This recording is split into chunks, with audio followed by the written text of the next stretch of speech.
उसके साथ वो रिश्ता, और वो रिश्ता कैसे बना? वो लहू से।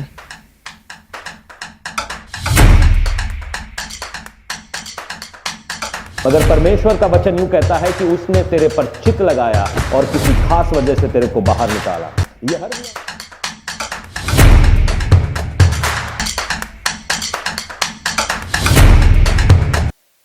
कि भीड़ में से एक ने उसे उत्तर दिया, हे गुरु, मैं अपने पुत्र को जिसमें गूंगी आत्मा समाई है तेरे पास लाया था। जहां कहीं वह उसे पकड़ती है वहीं पटक देती है, और वह मुंह से फेन भर लेता है और दांत पीसता और सूखता जाता है। मैंने तेरे चेलों से कहा कि वह उसे निकाल दें, परंतु वह निकाल ना सके। यह सुनकर उसने उनसे उत्तर देकर कहा, हे अविश्वासी लोगों, मैं कब तक तुम्हारे साथ रहूंगा और कब तक तुम्हारी सहूंगा? उसे मेरे पास ले आओ। तब वे उसे उसके पास ले आए, और जब उसने उसे देखा तो उस आत्मा ने तुरंत उसे मरोड़ा और वह भूमि पर गिरा और मुंह से फेन बहाते हुए लौटने लगा। उसने उसके पिता से पूछा, इसकी यह दशा कब से है? उसने कहा, बचपन से। उसने इसे नष्ट करने के लिए कभी आग और कभी पानी में गिराया, परंतु यदि तू कुछ कर सके तो हम पर तरस खाकर हमारा उपकार कर। यीशु ने कहा, यदि तू कर सकता है, यह क्या बात है? विश्वास करने के वाले के लिए सब कुछ हो सकता है। बालक के पिता ने तुरंत गिड़गिड़ाकर उससे कहा, हे प्रभु, मैं विश्वास तो करता हूं, मेरे अविश्वास का उपाय कर। मैं चाहता हूं इस चीज को आप अंडरलाइन करें कि मैं विश्वास तो करता हूं, मगर मेरे अविश्वास का उपाय कर। जब यीशु ने देखा कि लोग दौड़कर भीड़ लगा रहे हैं, तो उसने अशुद्ध आत्मा को यह कहकर डांटा, हे गूंगी और बहरी आत्मा, मैं तुझे आज्ञा देता हूं, उसमें से निकला और फिर उसमें से फिर कभी प्रवेश ना करना। तब वह चिल्लाकर और उसे बहुत मरोड़ कर निकल आई, और वह बालक मरा सा हो गया। यहाँ तक कि वह बहुत लोग कहने लगे कि यह मर गया है। परंतु यीशु ने उसका हाथ पकड़कर उसे उठाया और वह खड़ा हो गया। जब वह घर में आया तो उसके चेलों ने एकांत में उससे पूछा, हम उसे क्यों नहीं निकाल सके? उसने उससे कहा, यह जाति बिना प्रार्थना और किसी और उपाय से नहीं निकल सकती। और मैं चाहता हूं आप इसको भी अंडरलाइन कर लें कि किसी और उपाय से। ठीक है, हम लोग अलग अलग पृष्ठभूमियों से आते हैं जहां पर हम सभी उपाय करने में लगे रहते हैं। उपाय क्या है? उपाय ये है कि आप अपने घर का जो मुंह है ना, तेरे घर का जो गेट है, वो गेट सही नहीं है, लेफ्ट साइड में है, उसको राइट साइड पे कर दो। उपाय। तुम लोग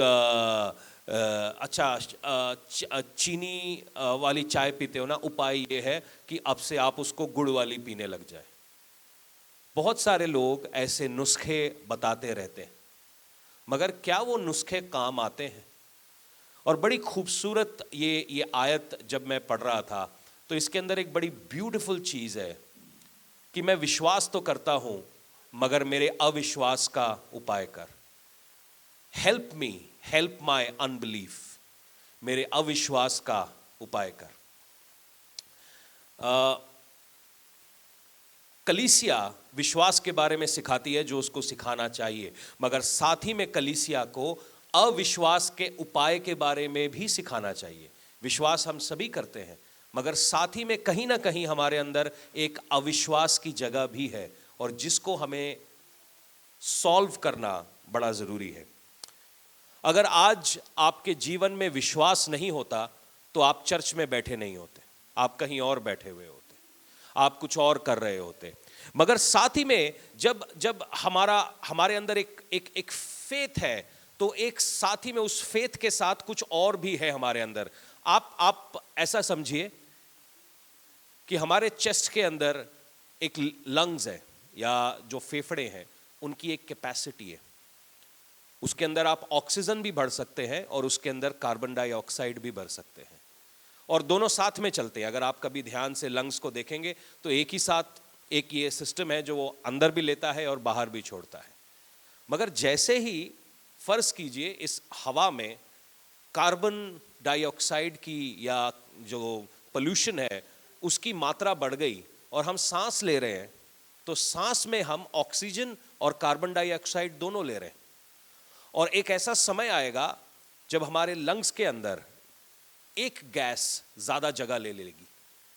अगर ये ऑक्सीजन है तो आप जिएंगे, आप हेल्दी रहेंगे, मगर अगर ये कार्बन डाइऑक्साइड है तो साथ ही में आप एक मरने की हालात में भी हो सकते हैं, क्योंकि ये दोनों हमारे अंदर चलती हैं। हम ऑक्सीजन लेते हैं और कार्बन डाइऑक्साइड बाहर रिलीज करते हैं। मगर यही जो कार्बन डाइऑक्साइड अगर हम रिलीज नहीं कर पाए और वो हमारी छाती में जम गया तो हम मर जाएंगे।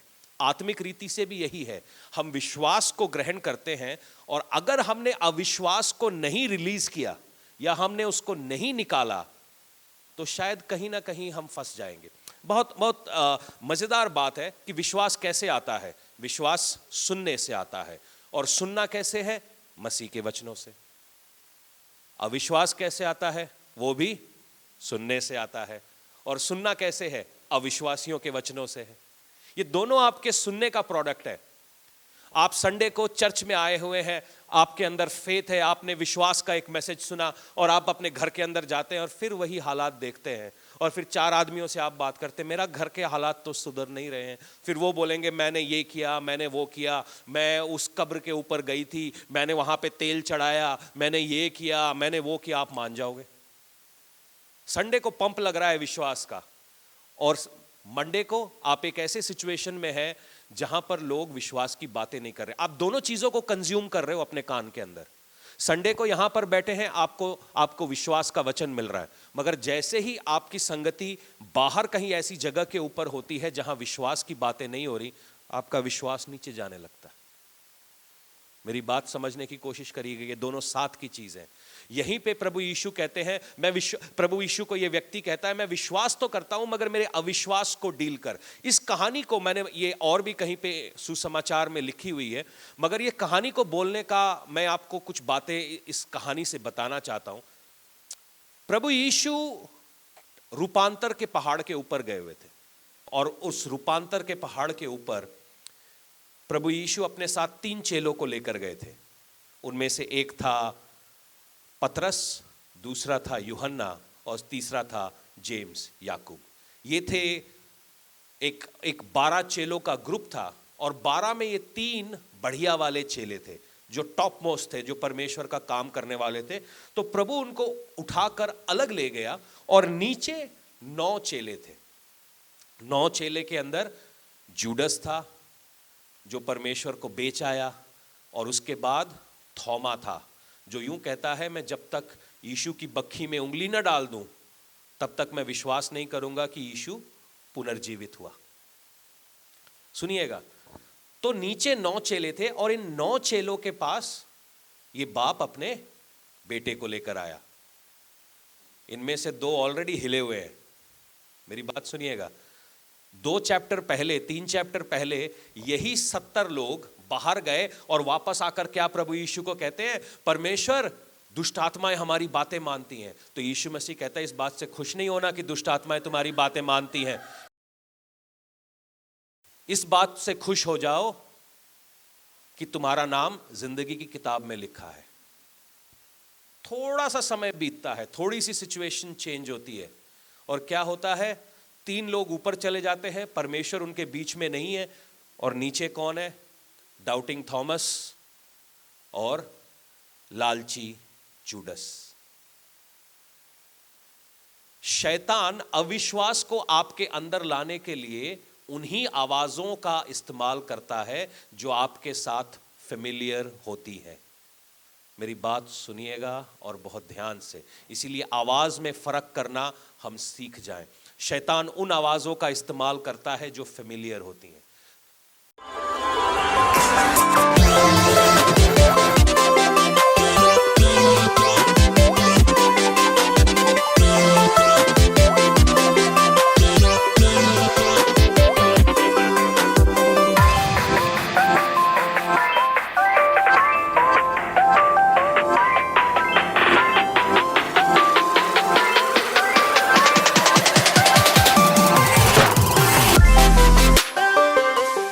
उसके साथ वो रिश्ता, और वो रिश्ता कैसे बना?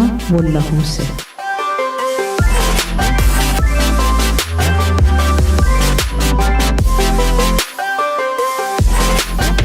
अगर परमेश्वर का वचन यूं कहता है कि उसने तेरे पर चित लगाया और किसी खास वजह से तेरे को बाहर निकाला। This is a call for all those who are called to serve. अगर आपको ऐसा लगता है कि आपकी जिंदगी में परमेश्वर की बुलाहट है, तो इम्पैक्ट ट्रेनिंग का हिस्सा बने और ये 7 दिन हम मिलके उस जिंदा खुदा के चेहरे को ताकेंगे। जो प्रकाशन उसने हमारी जिंदगी में, हमारी सेवकाई में दिए हैं, मैं और सिस्टर नेहा चाहते हैं कि वो प्रकाशन हम आपकी लाइफ में इम्पार्ट करें, ताकि आप अपने घर, अपने शहर, अपने देश में एक इम्पैक्ट ला सकें, ताकि परमेश्वर का राज्य आ सके, परमेश्वर की कलीसिया खड़ी हो सके। आप सभी से मुलाकात होगी। आशा करूंगा कि जितने सुनने वाले हैं सब इस ट्रेनिंग का हिस्सा बनेंगे। तब तक के लिए जय मसीह।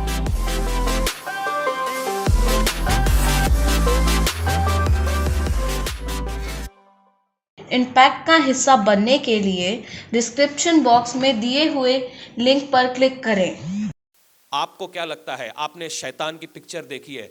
उसके सर के ऊपर 2 सींग हैं, एक लाल कपड़ा है और एक पूंछ के साथ वो आ जाएगा तो आप तुरंत पहचान लोगे कि ये शैतान है। मगर वो कभी पूंछ के हिसाब से नहीं आता। अगर पिछले हफ्ते आप मेरे साथ थे, वो ज्योतिर्मय स्वर्गदूत के रूप में आता है।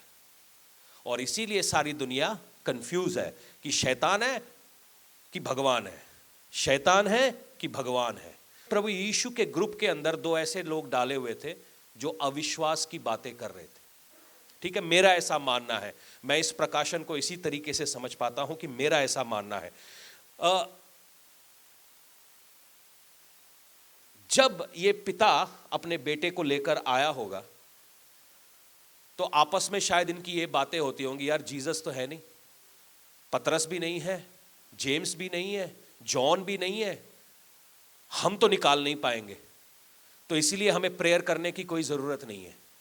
हम इसको ना थोड़ा सा प्रेयर करके साइड में कर देते, बाद में देखेंगे, बाद में करेंगे। मगर आप जब कलाम को बहुत ध्यान से पढ़ते हैं तो प्रभु यीशु कलीसिया को क्या कहता है? मुर्दों को जिलाओ, बीमारों को चंगा करो, दुष्ट आत्माओं को निकालो। ये सारी चर्च के साथ बोला गया है। अचानक से ऐसा क्या हो गया कि यही लोग जब बाहर गए दुष्ट आत्माओं को निकाल पा रहे थे, यही लोग जब अंदर आए और यही 7 लोग निकाल नहीं पा रहे। There is a system of unbelief. Church विश्वास को इंक्रीज करने में लगा है, मगर मैं आज चर्च को यूं कहता हूं कि अपने अनबिलीफ को हैंडल करना सीख लीजिए। अगर आप अपने अनबिलीफ को हैंडल करना नहीं सीखेंगे तो बहुत तकलीफ में आएंगे। है क्या हो क्या रहा है कि हमने मैं बहुत सारे लोगों को पढ़ता हूं, सुनता नहीं हूं, मैं उनको पढ़ता हूं। ठीक है, सुनना और पढ़ने में बड़ा फर्क है, क्योंकि जब आप उनकी लिखाई पढ़ते हो ना तो उनके दिल के अंदर क्या चल रहा है आपको बहुत करीबी से पता चल जाता। वो क्या कहना चाहते हैं। बोलने के अंदर आदमी चालाक होता है, बोलने के अंदर आदमी चालाक होता है, मगर जब वो लिखता है ना उसका क्लैरिटी ऑफ थॉट बहुत अलग से नजर आता है, वो क्या सोच रहा है। क्योंकि जब मैं बहुत सारे लोगों को पढ़ता हूं तो वो बहुत सारी बातें बताते नहीं है। 12 साल दी रोगण एक पल में हो गई चेली, मगर सबने बोला एक पल में क्या बोलते हैं वो चंगी हो गई, मगर वो 12 साल का स्ट्रगल कोई नहीं बात कर रहा उसकी। एक पल को पकड़ के बैठ गए, और मेरा बुरा नहीं है एक पल को पकड़ के बैठना, आपको पकड़ना भी चाहिए, क्योंकि एक पल में आप छूट सकते हैं, एक पल में आपके फाइनेंशियल कंडीशंस बदल सकते हैं, एक पल में आपकी जिंदगी चेंज कर सकता है परमेश्वर। मगर जब वो एक पल आने के लिए वो जो 12 साल की लड़ाई है, क्या आपको लगता है ये जो 12 साल से जिसका लहू बह रहा था वो जानती नहीं थी कि यहोवा का नाम राफा है? क्या उसको मालूम नहीं था कि प्रभु चंगा करने वाला है? तो ये जो 12 साल उसने अपने अनबिलीफ को हैंडल कैसे किया? 12 साल तक वो फाइट करती रही और कतरा कतरा लहू उसका बहता रहा, और 12 साल तक वो अपने पैसे से गई, वो अपने परिवार से गई, और फिर अचानक से, मगर कहीं ना कहीं उसने अपने विश्वास को बचा के रखा और अविश्वास को अपने से दूर रखा। मैं आज आप सभी से ये कहना चाहता हूं कि अपने अविश्वास को अपने से दूर रखो, अपने सिस्टम में से इसको दूर रखो। इसको समझने की बहुत ज्यादा जरूरत है।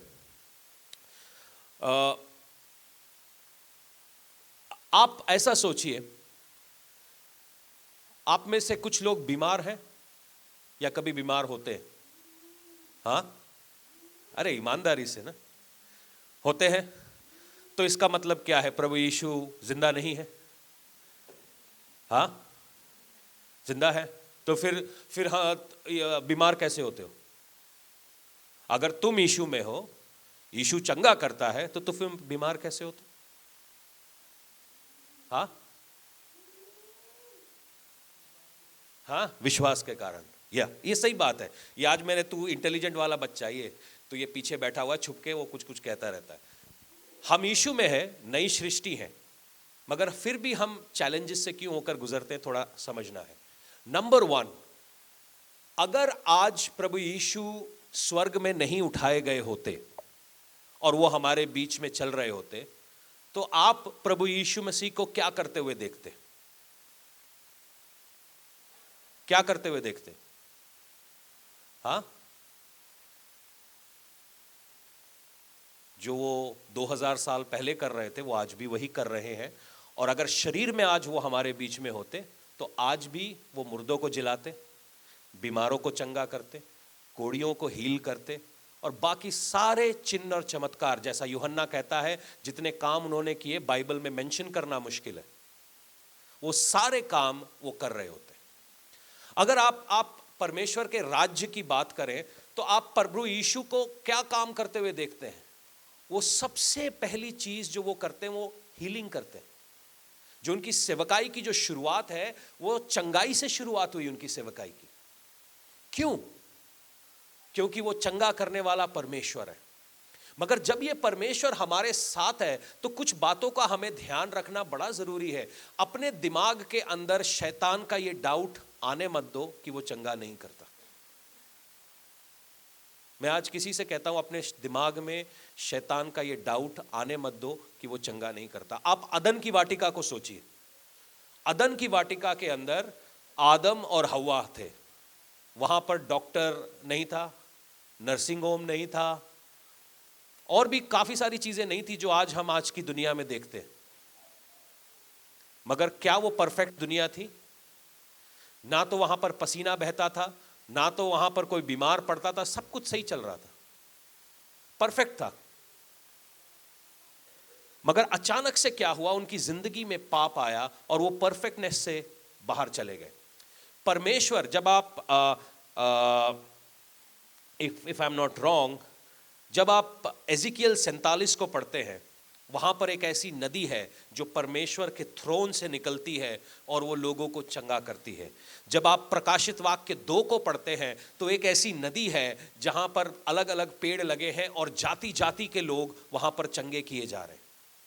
तो परमेश्वर का जो राज्य है वो चंगाई को बहुत ध्यान से लेता है, बहुत सीरियसली लेता है, क्योंकि चंगाई खाली शरीर की नहीं है, आपकी रूह और आत्मा की भी चंगाई जरूरी है। क्योंकि जैसे वचन कहता है कि जैसे तेरी सोल प्रॉस्पर करेगा, जैसे तेरा प्राण प्रॉस्पर करेगा, वैसे तू भी प्रॉस्पर करेगा। और प्रॉस्पेरिटी का मतलब खाली ये नहीं है कि मेरा घर बन गया, बंगला बन गया। वो कैसे बनता है? जब आप अपने प्राण को खिलाने लगते हैं, उसको भोजन देने लगते हैं, उसके अंदर बीज बोने लगते हैं, आपका प्राण प्रॉस्पर करता है, आप आशीषित होने लगते हैं, आप ब्लेस्ड होने लगते हैं। और वो चीज आपके शरीर पे भी आती है। जितने लोग डिप्रेशन में जाते हैं, आपको मालूम है, डिप्रेशन में जाने के बाद उनके शरीर में कुछ चीजें होने लगती हैं। नंबर 1, उनको गठिया होता है, आर्थराइटिस। जितने लोगों को हद से ज्यादा गुस्सा आता है, उनके शरीर के अंदर एलर्जीज होने लगती है, उनके पित्त गर्म होने लगती है। जितने लोग हाइपर टेंशन से होकर गुजरते हैं, उन सबको बीपी और हार्ट की प्रॉब्लम्स हो जाती हैं। और ये सारी चीजें, ये सारी एक मानसिक चीज है, ये सारी मानसिक चीज है। आप देखिएगा जितने लोगों को गुस्सा बहुत आता है, उनके अंदर एसिड ज्यादा बनता है। फिर वो इनो खा के उस एसिड को बंद करते हैं। सबसे पहले मैं उनको बोलता हूं गुस्सा बंद करो, इनो का खर्चा कम हो जाएगा और डॉक्टर के गेड़े भी कम लगने लगेंगे। अब गुस्सा बंद कैसे करें? सांस लो, सांस लो। सारी दुनिया आपके विरोध में नहीं है, कहीं ना कहीं तो हो सकता है साहब आप भी गलत हैं। तो कई बार जो हमारी बीमारियां हैं वो हमारे एटीट्यूड से जुड़ी हुई होती। एटीट्यूड का एक बड़ा ही कॉम्प्लिकेटेड एक सिचुएशन है। आप जितने लोग मेडिकल साइंस को पढ़ेंगे ना, वो लोग शायद जानते होंगे, यहाँ पर अगर कोई आधा अधूरा डॉक्टर है तो वो बता सकता है कि कैसे कुछ बीमारियों को ठीक करने के लिए उनको बोला जाता है आराम करो, टीवी नहीं देखना, हाँ, न्यूज़ नहीं सुनना, क्योंकि न्यूज़ आजकल ब्लड प्रेशर देके जाता है।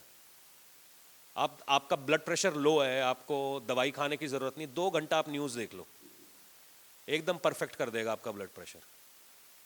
और तबाक से आपको लगेगा बाहर निकल के किसी को एक तमाचा मारूं।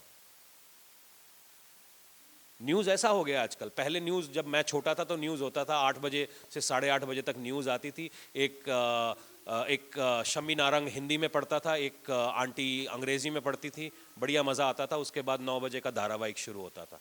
आजकल तो 24 घंटे न्यूज़ चलती है और न्यूज़ में क्या करते, झगड़ते। 2 पार्टियां झगड़ रही हैं, हमको भी लगता है वो झगड़ा फिर हस्बैंड वाइफ में होने लगता है, क्योंकि जो आप देखते हैं वही आपके दिमाग में चल रहा होता है और वही आप करने लगते हैं कि हेल्प मी माय अनबिलीफ, मेरे अविश्वास को चंगा कर प्रभु। यीशु मसीह ने उस बेटे को चंगा करने की जगह सबसे पहले उसके बाप से सवाल पूछा, कब से बीमार है, क्या प्रॉब्लम है, क्या तेरे पास विश्वास नहीं है? ऐसी कोई बात नहीं हुई। आप सोचिए, यीशु मसीह पहाड़ पर गया है, प्रार्थना करने गए हैं, प्रार्थना करके नीचे उतरते हैं तो उनके सामने एक सिचुएशन है। सिचुएशन क्या है? सदूसी फरीसी आपस में बातें कर रहे हैं, इनसे चंगाई ना होगी, इनसे ना होगी। यीशु आके कहता मैं करता हूं ना। मगर मजेदार बात है, यीशु ने उनको डांटा। ऐसा कोई गुनाह नहीं किया था, ऐसा कोई पाप नहीं किया था, मगर यीशु ने उनको डांटा। क्यों डांटा? ना तो वो व्यभिचार कर रहे थे, ना वो जुआ खेल रहे थे, ना वो शराब पी रहे थे। वो एक आदमी को चंगा नहीं, एक बच्चे को चंगा नहीं कर पाए और यीशु ने उनको डांटा। मालूम है क्यों? क्योंकि आपका विश्वास आपकी गवाही देता है। आपका विश्वास आपकी गवाही देता है कि आप हैं कौन, कौन हो आप असली में। संडे चर्च जाने से आप क्रिश्चियन नहीं बन जाते। ये वैसा ही है, अगर मैं आपको 4 दिन अस्तबल में खड़ा कर दूं तो आपको कोई घोड़ा नहीं कहने लगेगा, आप इंसान ही रहेंगे। आप 2 दिन गराज में खड़े हो जाइए, आप गाड़ी नहीं बन जाएंगे। उसी प्रकार से चर्च के अंदर कुर्सी भरने से आप मसीह नहीं बन जाएंगे।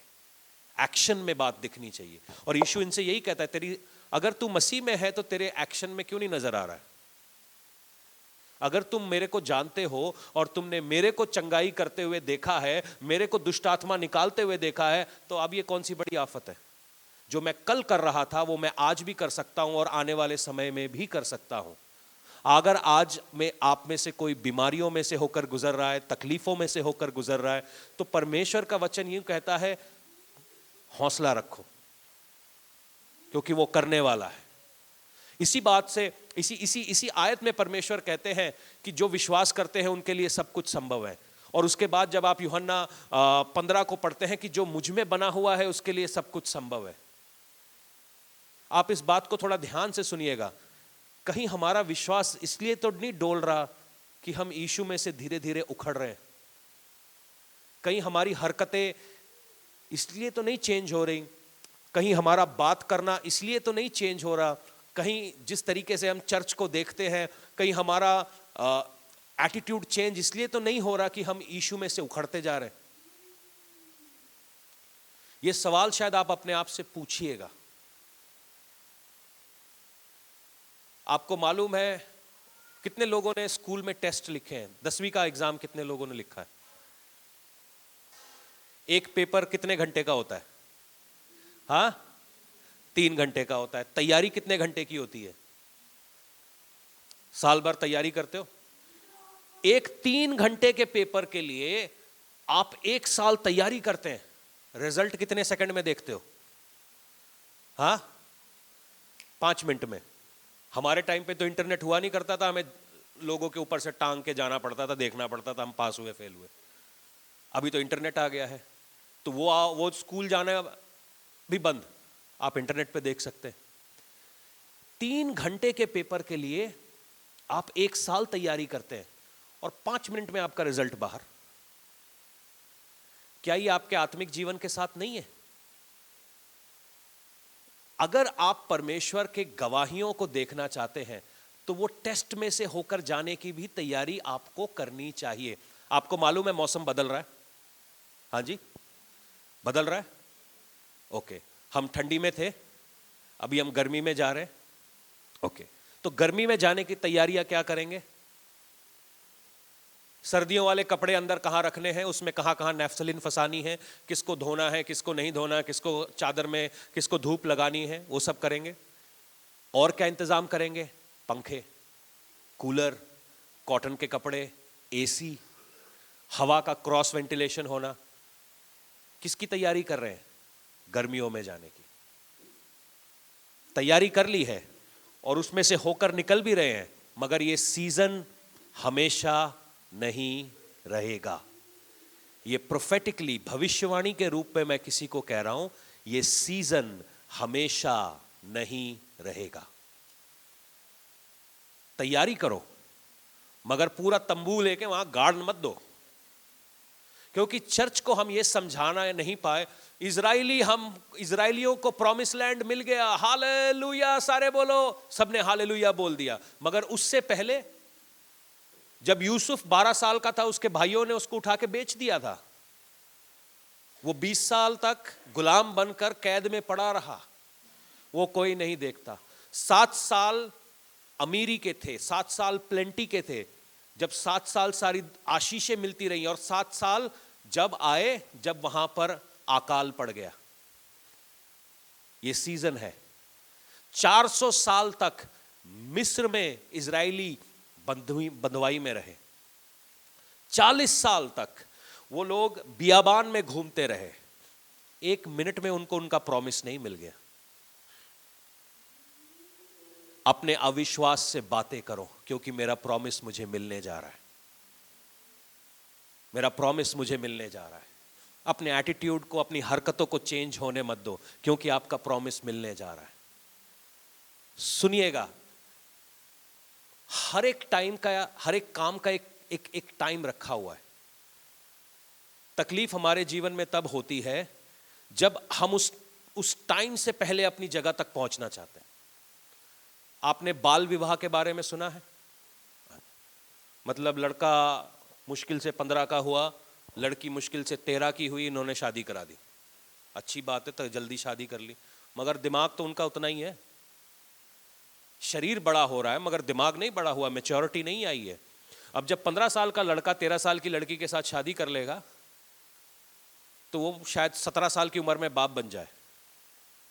अच्छी बात है, बाप बन गया, मगर क्या वो पिता बन पाया? बाप बन गया, मगर क्या वो पिता बन पाया? नहीं, क्योंकि दिमाग से उतना मैच्योरिटी नहीं आया। मैं यही सारी बातें आपको समझाना चाह रहा हूं। एक सीजन है, एक सीजन के लिए परमेश्वर आपको तैयार कर रहा है कि यार ये जो सीजन है ना, इसके लिए तैयार हो। डिसअपॉइंटमेंट्स को हैंडल करना सीखो। डिसअपॉइंटमेंट्स को हैंडल करना सीखो। ऐसा कोई भी नहीं हुआ बाइबल में जो डिसअपॉइंटेड नहीं हुआ। आपको क्या लगता है, दाऊद के घर में पूरे परिवार के आगे, पूरे बेथलेहम शहर के आगे उसका अभिषेक किया गया? क्या ये छोटी बात है? ये कोई मस्सा नहीं है जो किसी ने उसको स्टेज पे बुलाया, मस्सा हो गया जी, मस्सा हो गया, चलो चलो चलो, ये नहीं।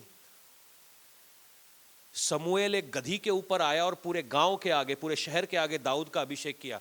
दाऊद का क्या बदला? वो कल भी बकरियां चढ़ा रहा था, उसके बाद भी बकरियां चढ़ा रहा है। समझने की कोशिश करना है, इन डिसअपॉइंटमेंट्स को हैंडल करने की कोशिश करना है। पहले से ही प्रभु यीशु मसीह यूं कहते हैं, मैं तुझे कभी नहीं छोड़ूंगा, मैं तुझे कभी नहीं त्यागूंगा। चाहे सर्दी है, चाहे गर्मी है, चाहे सूरज है, चाहे बारिश है, चाहे भूख है, चाहे अमीरी है, चाहे बीमारी है, वो हमेशा तुम्हारे साथ रहेगा। इस बात को आपने पकड़ के रखना है, यही तो हमारा फेथ है। और कई बार हम जब मुसीबतों में से होकर गुजर रहे होते हैं, हमको लगता है उसने हमारा साथ छोड़ दिया। ऐसा नहीं है कि आप दुनिया में रहते हैं, आपकी जिंदगी में तीन बीमारियां आएंगी ही। मैं एक एग्जाम्पल देना चाहता हूं कि कुछ दिनों पहले हम किसी से मिलने गए और उनको वायरल था, और तोहफे में हम वायरल अपने घर ले आए। एलिशा को पहले हुआ, एलिशा के बाद अर्सला को हुआ, और अर्सला के बाद नेहा को हुआ, और उसके बाद अब मुझे है। तो अब इसमें सोचने वाली बात है, पास्टर जी आपके जीवन में तो पाप आ गया। ये मैंने कुछ गड़बड़ किया नहीं, मैं किसी के लिए प्रेयर करने गया था। कोई बीमार था, मैं उसके लिए प्रेयर करने गया था, तोहफे में मैं वायरल ले आया। तो इसीलिए मैं बोलता हूं, जिस पंगे में पांव डालो पहले सोच लो पंगा कौन सा है, और उसके बाद उसके अंदर पांव डालना। मैं इट्स जस्ट अ जोक, मगर हमें यह समझना है कि बीमारियां हमारी लाइफ में 3 तरीके से आती हैं। पहला तरीका, हमारे अंदर कुछ पाप है। कुछ बीमारियां हमारी जिंदगी के अंदर गुप्त पापों की वजह से आती हैं। जब तक और ये इस चर्च की बात नहीं है, सारी दुनिया में जो चर्च है उसके अंदर एक चीज नहीं सिखाई जाती कि आप अपने गुनाहों को कन्फेस करें। क्योंकि हम डिलीवरेंस मिनिस्ट्री में हैं, तो सबसे ज्यादा हमारे को यही प्रॉब्लम आती है कि जब तक वो गुनाह कन्फेस नहीं करेगा, परमेश्वर का रिपेंटेंस उसके दिल में नहीं आएगा, उसने रिपेंट किया नहीं है, वो छूटेगा नहीं। आप करते रहो प्रेयर, आप करते रहो प्रेयर। सामने वाला क्यों हार मान रहा है? क्योंकि किसी ने उसको बोला नहीं कि भाई याकूब की पत्री में लिखा है अपने गुनाह कबूलो। गुनाह कबूलने का मतलब नहीं है चलो जो भी गुनाह गलती हुई है माफ कर दो, सभी तो गलती के पुतले हैं। आपको मालूम है शैतान ने आपको कहां पकड़ा है, आपको एग्जैक्टली मालूम है। ऐसा कोई यहां पे इतना कोई बेबा नहीं बैठा उसको ये नहीं मालूम कि शैतान ने मुझे कहां पकड़ा है। हम चर्च जा रहे हैं मगर हमने अभी तक अपना गुनाह नहीं कबूला। चलो जो भी है माफ कर दो, चलो परमेश्वर सब जानता है। हाँ जानता है, मगर आपका भी तो रोल है ना। सुनिए, आप समझिए, एक मर्डर एक बंद कमरे में हुआ। फांसी क्या बंद कमरे में दी जाती है? शायद दी जाती, मुझे नहीं पता, मगर खबर सबको पता होती। गुनाह एक जगह पर हुआ, खबर सबको पता है। मतलब मालूम है, जिनको कोर्ट के अंदर भी जो लोग ट्रायल पे होते हैं, जज उनको बोलता है आप गुनाहनामा कबूल कर लो, सबके सामने अपनी गलती मान लो, आपकी सजा कम कर दी जाएगी। मगर हमारा ईगो इतना ज्यादा है ना। मैं किसी ऐसे व्यक्ति को जानता हूं जो पिछले 2 साल से एक प्रॉब्लम में फंसा हुआ है, क्योंकि वो व्यक्ति अपना गुनाह कबूल नहीं कर रहा, और वो प्रॉब्लम बढ़ती जा रही है एवरी पासिंग डे। क्योंकि 2 साल पहले जब उन्होंने मिले थे, मैंने उनको कहा था कि साहब ये प्रॉब्लम है, याद नहीं आ रहा, पता नहीं वो उस समय याददाश्त को क्या हो जाता है। मैं सोच रहा हूं कॉड लीवर ऑयल की कुछ गोलियां मैं अपने पास रखूं, आने से पहले उनके मुंह में, जाने के बाद भी उनके मुंह में, और 4 बांध के भी दूं, याद आ जाए तो मुझे फोन करना। 2 साल हो गए वहीं के वहीं है, फिर सारी दुनिया को क्या बताएंगे? परमेश्वर काम नहीं करता। अविश्वास के बारे में मैं एक ऐसी बात बताना चाहता हूं। एक भाई एक इतनी जानलेवा बीमारी से हील हुए, मतलब उनका बचना मुश्किल था। तो लोगों को क्या लगा कि डॉक्टर साहब ने चंगा किया। मैं किसी को रोकता नहीं हूं डॉक्टर की मदद लेने से, चंगा करने वाला परमेश्वर है। तो उनके जो घर वाले हैं उनको चर्च आने से रोकने लग गए। चंगा तो डॉक्टर ने किया है, चंगा तो डॉक्टर ने किया है, चर्च जाके क्या होगा। तो भाई थोड़ा सा चर्च से पीछे हटने लगे। वही बीमारी दोबारा आ गई, अभी भी तुम्हारे पास वही डॉक्टर है, अभी भी तुम्हारे पास वही चीज है, अभी भी तुम्हारे पास उतना ही पैसा, लगाओ। अगर डॉक्टर आदमी को बचा सकता तो कोई मरता ही क्यों? मैं डॉक्टरों के खिलाफ नहीं हूं, वो अच्छा काम कर रहे हैं, वो परमेश्वर का एक हाथ के जैसे हैं। अगर दवाइयां अच्छा काम करती हैं तो वो परमेश्वर के हाथ के जैसे हैं, मगर वो मरते क्यों? आपको मालूम है पाप की मजदूरी मृत्यु है। हमारे को हमारे सीजन को पकड़ना बहुत जरूरी है। छुपाओगे, लाशों को अपने घर में छुपाओगे, वो आपको बदबू देने लगेंगी। सिन इज लाइक डेड बॉडीज। जो कोई भी अपने गुनाह को बेड के नीचे रखता है, कारपेट के नीचे छुपाता है, वो एक ना एक दिन महकता जरूर है। अच्छा नहीं है कि परमेश्वर के सामने अपनी स्लेटी साफ कर लो, खुदावन आई एम सॉरी। कितना टाइम लगता है? वचन क्या कहता है कि अगर तूने गुनाह किया है तो अपने भाई के पास जा और उससे गुनाह की माफी मांग। गुनाह की माफी नहीं होती। चल मेले घूमने चलिए। मैं क्यों जाऊं तेरे साथ मेले घूमने? तू पहले मेरे साथ अपना रवैया सही कर। हमारे घर खाना खाने आ जाओ, पहले ये बोलो कि पंगा क्या किया तुमने मेरे साथ। खाना तो हम बाद में खाएंगे।